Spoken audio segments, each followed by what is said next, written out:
Hello बच्चों, कैसे हो। आज का जो हमारा टॉपिक है वो है पी टाइप सेमीकंडक्टर। इससे पिछले वाले टॉपिक में मैंने पी टाइप सेमीकंडक्टर के अंदर कैसे उसकी कंडक्टिविटी इंक्रीज होती है, कैसे उसके अंदर इलेक्ट्रॉन और होल जो है, जो चार्ज कैरियर्स हैं वो कैसे घूमते हैं क्रिस्टल के अंदर, वो सारा हमने समझा दिया था। आज हमारे पास बस इसका छोटा सा एक टॉपिक क्या बचा था, हमारे पास बचा था कि पी टाइप सेमीकंडक्टर को रिप्रेजेंट कैसे करते हैं। ये तो एटॉमिक लेवल स्ट्रक्चर जो हमने बना रखी है पिछले टॉपिक में भी है, वो आप वहां से देख सकते हैं। आज हम इसके अंदर इसका रिप्रेजेंटेशन कैसे है और पी टाइप सेमीकंडक्टर जब बनाते हैं तो एक नया एनर्जी लेवल फॉर्म होता है, उसके बारे में डिस्कस करेंगे। चलिए देखते हैं। देखिए हमारे पास पी टाइप सेमीकंडक्टर कैसे बनता है, जैसे हमने पहले भी एक्सप्लेन करा हुआ है। क्या हम कोई भी जर्मेनियम या सिलिकॉन का एक टुकड़ा लेते हैं, ठीक है, जर्मेनियम या सिलिकॉन का एक कोई हमने क्रिस्टल का टुकड़ा लिया, उस पर अगर पी टाइप सेमीकंडक्टर बनाना है तो थर्ड कॉलम इम्प्योरिटी का लेप करके उसके हीट देते हैं हम, तो जिससे हीट अंदर डिफ्यूज होते, इम्प्योरिटी जो है वो ड्यू टू हीट और कंसेंट्रेशन के डिफरेंस के कारण अंदर इंट्रोड्यूस होती जाएगी, तो ये हमारे पास पी टाइप सेमीकंडक्टर बनता जाएगा। ठीक है, तो जैसे थर्ड कॉलम की जो इम्प्योरिटी है, मान लीजिए बोरोन है, गैलियम है, एल्यूमिनियम है, ये सब हमारे पास क्या है, ये थर्ड कॉलम इम्प्योरिटीज है। तो हमने यहाँ पर एक स्ट्रक्चर में दिखा रखा है कि जर्मेनियम के क्रिस्टल के अंदर हमने बोरोन को जबरदस्ती बाय डॉपिंग मेथड इंट्रोड्यूस करा दिया है। तो बोरोन जो है वो थर्ड कॉलम का है और जर्मेनियम जो होता है वो फोर्थ कॉलम का होता है, यानी जर्मेनियम जो है वो 4 निकटवर्ती जर्मेनियम से घिरा रहता है, उसकी जगह हमने जबरदस्ती बोरोन को अभी इसके अंदर पेनिट्रेट कर दिया है। तो होगा क्या कि बोरोन के आने से, बोरोन थर्ड कॉलम इम्प्योरिटी होने के कारण इसके पास केवल 3 इलेक्ट्रॉन है साझा करने के लिए। तो जैसा इस डायग्राम में दिखाया है, ये निकटवर्ती इन 3 जर्मेनियम परमाणुओं के साथ क्या करता है, इनके साथ एक एक इलेक्ट्रॉन का साझा कर लेता है।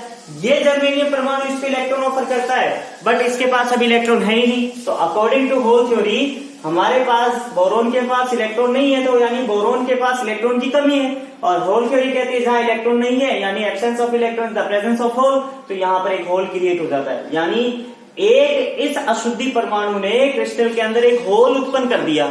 अब ये जो होल उत्पन्न हुआ है वो क्या करता है, इस बॉन्ड को स्टेबल करने के लिए निकटवर्ती जो हमारे पास जो भी बॉन्ड्स हैं, इनमें से किसी भी एक इलेक्ट्रॉन को तोड़कर अपने अंदर फुलफिल कर लेता है। ठीक है, तो कोई से भी एक इलेक्ट्रॉन को ये हमारे पास ऐसे अट्रैक्ट कर लेगा।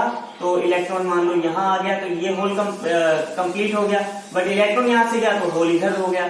तो इस तरीके से क्रिस्टल में इलेक्ट्रॉन और होल जो है, चार्ज कैरियर जो है, वो हमारे पास गति करते रहते हैं, जिससे इसकी कंडक्टिविटी इंक्रीज हो जाती है। ठीक है, तो हम यहाँ क्या देख रहे हैं, हम यहाँ देख रहे हैं कि भाई कि बोरोन आया, बोरोन ने आते ही एक इलेक्ट्रॉन की डिमांड की है क्रिस्टल से कि एक इलेक्ट्रॉन दो। तो इसका अर्थ ये हुआ कि जैसा हम पढ़ते आए हैं, हमें पता है कि जो भी एटम अगर इलेक्ट्रॉन को ग्रहण करता है, ठीक है, तो वो ऋणायन बन जाता है। इसका मतलब यहाँ बोरोन ने इलेक्ट्रॉन को ग्रहण किया तो ये फिक्स, ये जो बोरोन है ये नहीं घूम रहे क्रिस्टल में, इलेक्ट्रॉन और होल घूम रहे, तो ये फिक्स क्या बन गया, ऋणायन बन गया, क्योंकि इसने इलेक्ट्रॉन की डिमांड की है। ठीक है, तो हमारे पास पी टाइप सेमीकंडक्टर का जो नाम पड़ा है पी टाइप, वो पी का मतलब यहाँ पॉजिटिव टाइप क्रिस्टल के कारण पी टाइप सेमीकंडक्टर पड़ा। ठीक है, पॉजिटिव टाइप क्रिस्टल क्यों पड़ा, क्योंकि इसमें चार्ज कैरियर्स कौन से हैं, होल्स हैं। ठीक है, यहाँ मेन चार्ज कैरियर्स जो है, ठीक है, मुख्य आवेश वाहक जो है हमारे पास, वो कौन है, मुख्य आवेश वाहक पी टाइप सेमीकंडक्टर के अंदर क्या है, होल्स। ठीक है, होल्स है, और होल्स पर कैसा आवेश होता है, पॉजिटिव होता है, इसीलिए इनका नाम क्या पड़ा, पी टाइप सेमीकंडक्टर। ठीक, तो यहां से आपको याद रखना है कि पी टाइप मतलब पॉजिटिव टाइप क्रिस्टल, यानी पॉजिटिव है हमारे पास, क्योंकि वो चार्ज कैरियर, जो मेन चार्ज कैरियर सिर्फ होल्स है। क्यों, क्योंकि हम जब 10⁻6:1 के अंदर इम्प्योरिटी मिलाते हैं तो 1 मीटर क्यूबिक में लगभग 10⁻16 से 10⁻17 तक हमारे पास इम्प्योरिटी आइटम मिलाए जाते हैं, और हर इम्प्योरिटी आइटम एक अगर हमारे पास चार्ज कैरियर होल्स प्रोड्यूस कर रहा है, तो इतने इम्प्योरिटी आइटम 10⁻16 to 17, तो इतने हमारे पास चार्ज कैरियर्स हो जाएंगे। ठीक है, तो इसकी कंडक्टिविटी बहुत बढ़ जाएगी। तो इतने एक ही टाइप के हो जाने के कारण इसीलिए पॉजिटिव टाइप क्रिस्टल बना है, क्योंकि ये सारे के सारे इतने क्या है, होल्स हैं।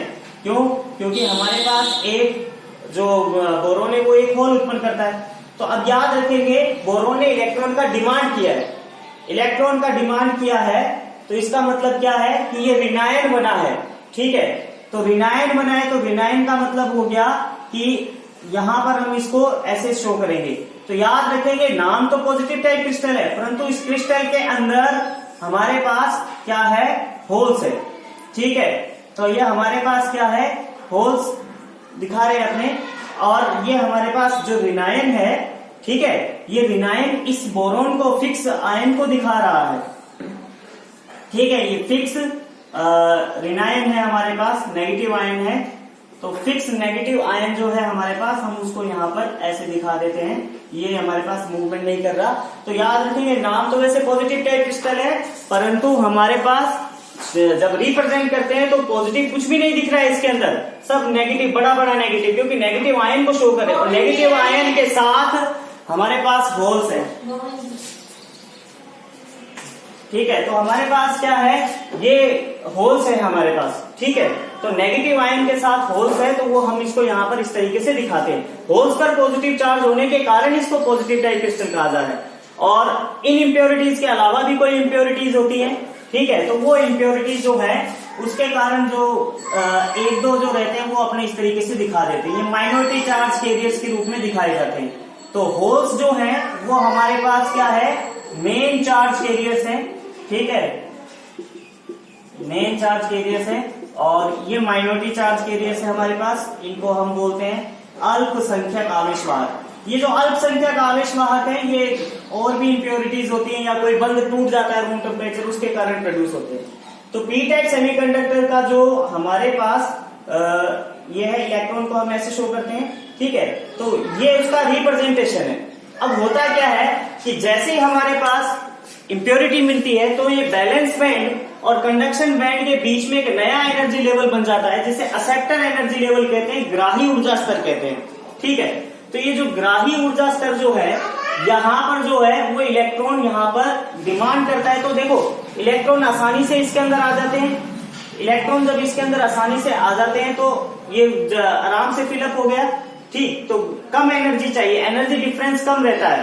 तो एनर्जी डिफरेंस कम होने के कारण हमारे पास यहाँ पर इलेक्ट्रॉन आसानी से इसको फिलअप कर देता है। तो इसीलिए हमारे पास यहाँ पर बैलेंस बैंड जो है, वो बैलेंस बैंड के जस्ट ऊपर क्या बनता है, एक्सेप्टर एनर्जी लेवल बनता है। ठीक है, तो इसका एनर्जी डिफरेंस कम होने के कारण, क्योंकि यहाँ से इलेक्ट्रॉन जल्दी से फिलअप हो जाते हैं, इसलिए इसके जस्ट ऊपर ही बनाया है, कंडक्शन बैंड के नीचे नहीं बनता है। तो इस प्रकार से हमारे पास एक्सेप्टर एनर्जी लेवल बनता है। तो ये इसका एनर्जी लेवल डायग्राम हो गया, ये एटॉमिक लेवल डायग्राम हो गया इसका, और इसका ये रिप्रेजेंटेशन हो गया। ठीक है, तो ये हमारे पास पी टाइप सेमीकंडक्टर का जो बचा हुआ हिस्सा था, वो आज के वीडियो लेक्चर में कंप्लीट होता है, और आप इसको आसानी से समझ सकते हैं। ठीक है, बीच में थोड़ी डिस्टर्बेंस रही, कोई नहीं, फिर भी उम्मीद करता हूँ आप लोगों को समझ आया होगा। Okay, thank you.